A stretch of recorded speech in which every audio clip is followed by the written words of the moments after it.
Bonjour à tous, ici Amélie. Merci d'être sur ma chaîne dédiée à l'économie domestique et à la propreté. On va plonger directement dans le sujet, alors restez Le avec moi. Zébrina ou Tradescantia est l'une des plantes les plus courantes que l'on peut voir sur les fenêtres des horticulteurs. Il n'est pas difficile de la reconnaître, car elle a une forme et une couleur inhabituelles. Les feuilles de la plante sont oblongues, elles ont une couleur brillante et se distinguent par une bande au milieu. C'est à la couleur et à la forme que l'on associe l'origine du nom de la plante. En effet, ces feuilles ressemblent aux rayures que l'on peut voir sur un zèbre. Prendre soin de Zébrina dans des conditions domestiques. La famille de ces plantes appartient aux espèces tropicales. Par conséquent, dans les conditions climatiques naturelles, elle est repartie au Mexique, en Amérique et dans les Antilles. À la maison, la zébrine décorait les jardins d'hiver, les fenêtres des maisons et les serres. Il existe des plantes qui portent le nom de Zébrina en raison de leur ressemblance avec le Tradescantia. Parmi ces analogues, on peut citer Calathea, Ébrina et Malva ébrina. C'est la coloration tachetée de Zébrina qui donne le nom à ces espèces. Il s'agit également d'une plante décorative, mais toutes ces espèces ne sont absolument pas similaires en ce qui concerne les méthodes d'entretien, la plantation, l'arrosage et le régime de température. Il ne faut donc pas confondre ces espèces. Par exemple, Malva ébrina est le plus souvent cultivée à partir de graines. En général, deux espèces de cette plante sont cultivées à la maison, la zébraie pendante et la zébraie purpurique. La zébrine n'est pas seulement une très belle plante. Elle possède un certain nombre de propriétés bénéfiques. Parmi celles-ci, on peut citer effet antibactérien, aide à soigner les brûlures, efficace contre les maux d'estomac, est un filtre naturel.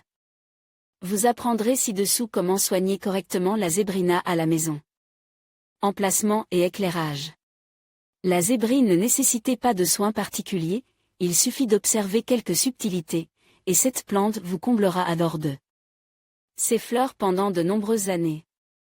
Même les horticulteurs qui viennent de commencer leur aventure peuvent facilement s'occuper de Zébrina. La liane aime la lumière mais ne supporte pas la lumière directe du soleil.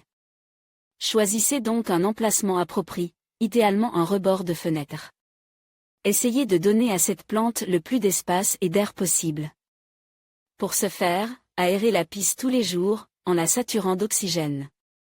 Important, n'essayez pas de trop arroser le Zébrina, car un excès d'humidité peut déclencher le processus de pourrissement des racines.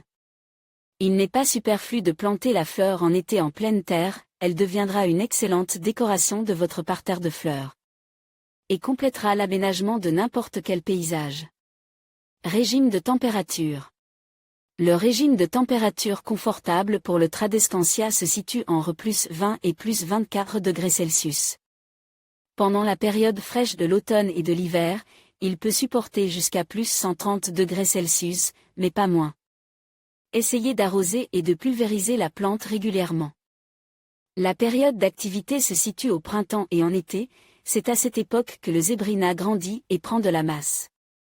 À l'inverse, en hiver, la plante a besoin d'un arrosage modéré, d'une température agréable et de soins appropriés. Arrosage, alimentation et humidité de l'air. Cette plante préfère un arrosage modéré, car un excès d'humidité provoque la pourriture des racines, tandis qu'un manque d'humidité entraîne le flétrissement des feuilles. L'idéal est d'arroser 2 fois par semaine, et une seule fois pendant la période froide de l'hiver. Nous vous conseillons d'utiliser uniquement de l'eau tempérée, car l'eau du robinet contient beaucoup de chlore, ce qui affecte négativement le développement de la plante. Fertilisez Ébrina uniquement lorsqu'elle est en phase de croissance active, c'est-à-dire au printemps et en été. Il est utile d'utiliser un engrais complexe général 2 fois par semaine. Soyez prudent avec les engrais, car ils peuvent être nocifs et avoir un effet négatif. Il est préférable de ne pas fertiliser les espèces de plantes qui ont une coloration tachetée, car elles risquent de perdre leur aspect décoratif. Conseil. Effectuez le nourrissage avec des engrais minéraux complets, en réduisant la dose de moitié. L'humidité optimale pour la plante se situe entre 60 et 70%, mais à des valeurs inférieures, elle ne modifie pas son aspect décoratif. Un bon moyen de maintenir l'humidité est de vaporiser la plante à l'aide d'un atomiseur afin d'éviter le dessèchement et le flétrissement. Rempotage de la plante. Le zébrina est assez exigeant quant à la qualité du sol. Il est préférable de choisir un sol argileux et fertile. Pour la plantation, vous pouvez acheter un substrat minéral spécial, mais vous pouvez aussi le fabriquer vous-même, 2 parts de terre. À gazon, 2 parts de terreau, 1 part de sable. Essayez de choisir un récipient à fond large pour la plantation. Placez tout au fond du pot une couche d'argile expansée ou de mousse coupée. Il s'agit d'une sorte de drainage qui empêchait l'humidité de s'accumuler au niveau des racines. Quant au rempotage, Ebrina n'en a pas vraiment besoin. La durée de vie de cette plante n'est pas très longue, seulement 3 ans. Ensuite, elle perd son attrait et sa fonction décorative. Même si vous créez les conditions les plus idéales, avec un régime de température agréable, une humidité adéquate, de la terre et de l'engrais, vous ne parviendrez pas à conserver l'aspect original de la plante. Propagation. Le zébrina se propage de la manière la plus simple, et plus précisément par voie végétative. Il suffit de choisir des boutures solides, de les couper et de les planter dans un pot le long des murs. Le nombre de boutures est de 5 à 6. Il est préférable de donner un pot bas avec un fond large. Vient ensuite, rapidement, le processus d'enracinement des boutures. Après cela, il ne reste plus qu'à propager les boutures, vous pouvez les mettre en terre, ou vous pouvez essayer la méthode hydroponique. Il est également possible de planter les boutures dans l'eau, ce qui permet de multiplier la plante tout au long de l'année. Les tiges cultivées peuvent atteindre une longueur de 180 cm. Avec le temps, les premiers bourgeons ouverts apparaissent, ils sont généralement de couleur violette ou rose et de petite taille. En raison du vieillissement rapide de la plante, il est nécessaire de la tailler très souvent. Ce sont ces boutures qui peuvent être utilisées pour la plantation. Choisissez des boutures d'environ 5 à 8 cm de long. Ravageurs et maladies. Toutes les espèces de Tradescantia sont assez fortes et résistantes, de sorte que les maladies les affectent rarement. Cependant, il ne faut pas oublier qu'il s'agit également d'un organisme vivant, qui a ses faiblesses. En général, Ebrina est frappée par les pucerons, les thrips, les boucliers, les tétraniques et aures. Les pucerons préfèrent les jeunes pousses. Les aures ravageurs vivent sur les 2 faces des feuilles, ce qui entraîne leur dépérissement. Pour lutter contre les parasites, il est nécessaire d'utiliser des insecticides spéciaux, qui vous aideront à vous débarrasser complètement de ces problèmes. Pour ce faire, la première chose à faire est d'éliminer les parasites à l'aide d'une éponge humide imbibée d'eau ou d'une solution savonneuse. Il faut le faire des 2 côtés de la feuille. Soyez attentifs. Une inspection fréquentée de la plante permettra d'éviter son flétrissement et sa mort.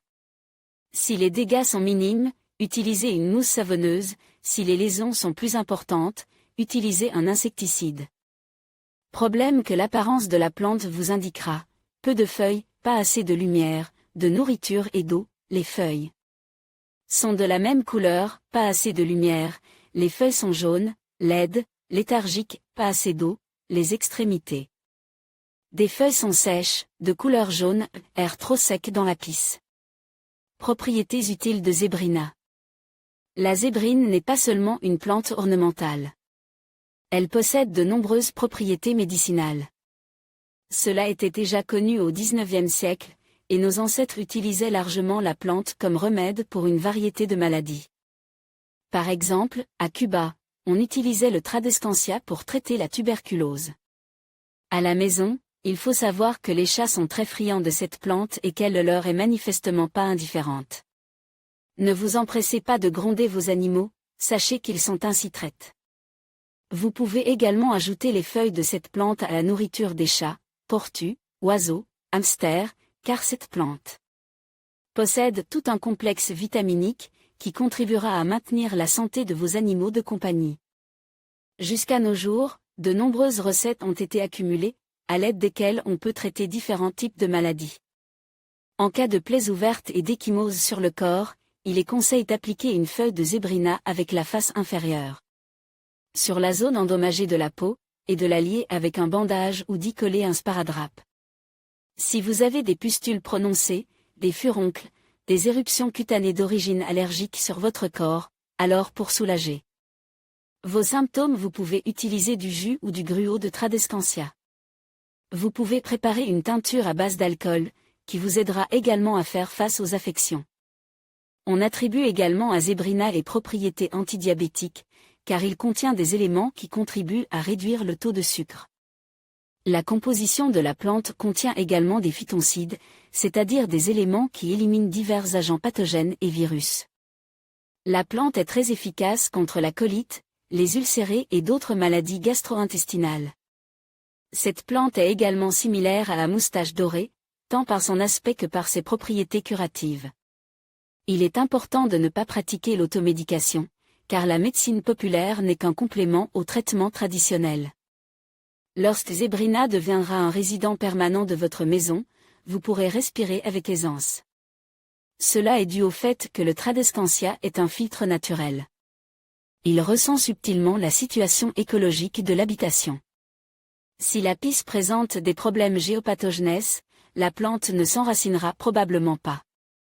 En suivant nos recommandations en matière de soins, de température, d'humidité, d'arrosage, d'engrais, de plantation et de transplantation, vous pourrez non seulement cultiver une belle plante, mais aussi découvrir le potentiel d'un obtenteur, qui vous aidera à cultiver plus d'une belle plante ou d'une belle fleur. Bonne chance en cette belle entreprise. La vidéo vous permet également de vous familiariser avec les particularités de l'entretien de cette plante. Que pensez-vous de cet article ?